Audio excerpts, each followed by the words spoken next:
안녕하십니까. 오늘은 킹스북으로 이 만들어진 진실 이런 책을 골랐습니다.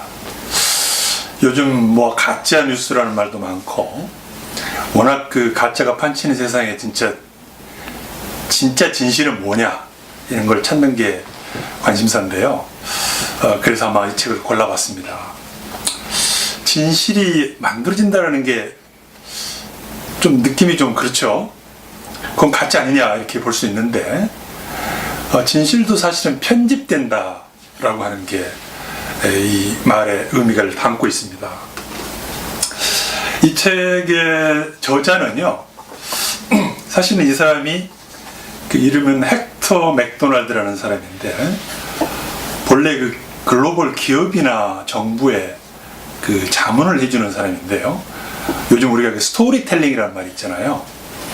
그 기업이나 어떤 기관에 멋진 스토리텔링을 만들어서 사람들로 하여금 물건을 사게 하거나 또 기부를 하게 하거나 하는 거죠. 뭐 브랜드를 만들거나. 이 사람은 자기가 스스로가 어떻게 해서 이 사실들을, 팩트를 조합을 해가지고 진실을 만들어가는가를 경험했던 사람이 이제 진짜로 어떻게 진실이라는 것이 편집되는가 그 과정, 방법들을 폭로하는 그런 내용을 담고 있습니다. 그렇게 하면서 우리가 그 편집된 진실, 잘못된 것들을 가려낼 수 있는 우리에게 그 방법을 시사하고 있는 그런 중요한 책입니다. 먼저 이 책의 그 요지를 먼저 좀 소개를 드리면요. 진실은 하나가 아니라는 겁니다. 예를 들면 우리가 코끼리를 본다고 할 때 장님 코끼리 만지기라고 그러잖아요. 다 각자 자기 측면에서 보고 묘사한 거라고 해서 틀렸다고 할 수는 없잖아요. 그런 얘기입니다. 그 다음에 진실을 이렇게 편집해온 역사는 인류의 역사만큼이나 오래되었다. 그 정도로 오랫동안 사람들이 대화하는 과정에서는 그 진실이라는 게 편집될 수밖에 없다 이런 얘기를 하고 있는 거고요. 또 우리가 거기서 어떤 측면을 선택하느냐에 따라서 우리의 사회에 긍정적인 역할을 하기도 하고 또 상당히 피해를 입히기도 한다. 그래서 저자는 긍정적인 역할을 할 수 있도록 우리가 진실을 잘 엮어나가야 된다라고 하는 그 메시지도 담고 있습니다. 또 하나 진짜 정말 중요한 것은요. 우리가 정치인들, 특히 기업인들, 또 선거운동가들이 막 온갖 얘기를 해 나가잖아요. 그래서 이거를 사라, 이 사람을 찍어라 이렇게 했을 때 우리가 그런 그 선전선동에 휘둘리지 않는 방법은 뭐냐, 이런 것도 이 사람이 제시하고 있습니다. 중요한 내용입니다. 책은 지금 벌써 한 400페이지 가까이 되는 건데요. 제가 좀 최대한 요지만을 말씀드릴 텐데, 말씀드리는 순서는요. 첫째는 내 의견이라는 게 과연 나의 것이냐, 어떻게 내 사고 방식을 결정하느냐라고 하는 내용하고요. 또 진실을 편집하는 여러 방법들을 이 저자는 31가지로 그 제시를 하고 있는데 제가 좀 요약을 해서 한 18가지로 정리를 해봤습니다. 그리고 이렇게 말하는 사람을 조심하라. 그리고 그러한 편집된 진실에 우리가 휘둘리지 않고 맞서는 방법. 그리고 현재 우리 한국 사회에 어떤 시사점이 있는가, 이런 순서로 말씀을 드리겠습니다. 먼저 내 의견은 나의 것인가 이겁니다. 여러분은 다 각자가 자기의 사고방식과 가치관이 있잖아요. 근데 과연 그게 내 것이냐, 순수하게 내 것이냐. 우리가 어떤 투표를 하거나 쇼핑을 하거나 할 때 나의 주관이 있다고 하지만 대개의 경우에는 남의 의견들을 많이 듣잖아요. 더구나 내가 전혀 모르는 상황일 경우에는 그럴수록 남의 듣는 의견이 더 결정적으로 작용을 합니다. 그래서 그런 남들이 알려준 얘기에다가 나의 상상이 곁들여가지고 이른바 나의 사고방식이 생기는 거죠. 더구나 이런 그 남들이 알려준 내용이 결정적으로 중요한 경우가 대부분입니다. 우리가 어떤 세상 모든 일을 다 알 수가 없잖아요. 그래서 남들이 알려준 내용이 사실은 내가 지각하는 현실이 되고 그것이 나에게는 객관적인 현실로 영향을 미친다는 거죠. 그리고 한 사물을 봐도 여러 가지 측면이 있잖아요. 그것을 이 저자는 경합하는 진실, 서로 경쟁하는 진실이라는 표현을 쓰는데요. 거기서 우리가 어떤 내용을 선별해서 그것을 내 가치관으로, 나의 판단으로 받아들인다는 것입니다. 또 이것이 꼭 나쁜 의미는 아닙니다. 예를 들어서 의사가 말이죠. 환자에게 어떤 증상을 설명하고 치료법을 설명할 때 환자가 꼭 알아야 될 내용만 간추려서 얘기를 하지 모든 의학 지식을 다 얘기하는 건 아니잖아요. 그리고 또 이런 방법을 쓰면 이런 효과가 있을 수 있다 하면서 오히려 그 희망과 어떤 용기를 줄 수 있잖아요. 그러니까 진실을 편집한다고 해서 꼭 나쁜 의미는 아닙니다.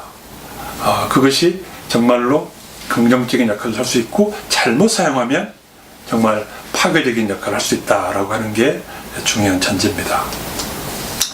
우리가 보통 저자는 이 발언자를 세 가지 유형으로 이렇게 나눕니다. 첫째는 옹호자. 옹호자라고 하는 것은 이제 그야말로 좋은 목적으로 어느 정도 최대한 진실에 가까운 정확한 내용들을 잘 전달하는 사람을 우리가 옹호자라고 할 수 있는데요. 또 다른 사람은 오보자가 있습니다. 오보자. 오보자는 그 나쁜 뜻은 없어요. 그렇지만 자기가 들었던 내용을 그냥 무비판적으로 그냥 남들에게 퍼뜨려서 잘못된 정보를 퍼뜨리는 사람들이죠. 악의가 있어서 그런 거 아닙니다. 본인도 잘 모르는 거죠. 진짜 문제는 오도자입니다. 오도자. 정말로 잘못된 것을 알면서도 일부러 그런 내용들을 퍼뜨리는 이 오도자가 문제입니다. 그래서 이 책에서 다루는 대상은 바로 이 오도자들입니다. 어차피 거짓말하는 사람들은 여기서 다루는 대상이 아닙니다. 이 오도하는 거, 잘못 인도하는 거, misleader. 그래서 이런 사람들을 어떻게 그런 속아 넘어가지 않을 것인가 라고 하는 게 이 책에서 주로 다루는 내용이라고 말씀드리겠습니다. 또 저자는요, 이 진실에는 네 가지 종류가 있다고 얘기를 합니다. 잘 기억해 두시면 좋을 것 같죠? 부분적 진실. 부분적 진실이라는 게 세상의 어떤 내용을 전체를 다 할 수는 없잖아요, 우리가. 또 그걸 다 표현할 수도 없어요. 아까 설명드린 대로 우리가 장님 코끼리 만지기 식으로 말이죠. 어떤 측면을 자기가 보고 느낀 점을 강조해서 부각할 수밖에 없는 게 우리 인간의 현실적인 한계입니다. 그래서 이 부분적 진실이라고 하는 게 틀렸다고 할 수는 없어요. 부분적 진실도 있고요. 전체 중에 일부만 부각하는 거죠. 또 하나는 주관적 진실입니다. 남들은 다 틀리거나 없다 그래도 나는 그것이 옳다, 그것이 가치 있다고 믿으면 나한테는 그게 진실인 거죠. 내가 믿는 것이 진실입니다. 예를 들면 어떤 골동품이 하나 있어요. 남들은 다 쓰레기라고 그러지만 나는 이건 정말로 나한테는 뭐 1억을 줘도 안 팔겠단 말이야. 이런 것들은 나에게는 진실인 거죠. 이런 주관적 진실이 있고요. 또 하나는 인위적 진실입니다. 인위적이라는 게 이제 인공적으로 만든 거죠. 뭐가 있을까요? 존재하지 않는 것인데 인위적으로 만든 것을 존재하는 거. 예를 들면은 어떤 명품이 있어요. 명품, 브랜드. 어떤 브랜드는 말만 해도 엄청 비싸잖아요. 이건 사실은 그 상표 값이죠. 근데 그걸 어디죠? 아프리카 같은 데 가가지고 그것도 모르는 사람한테 갖다가 명품이라고 하면 먹혀 들어가겠습니까? 이런 식이죠. 어떤 우리가 돈도 그래요.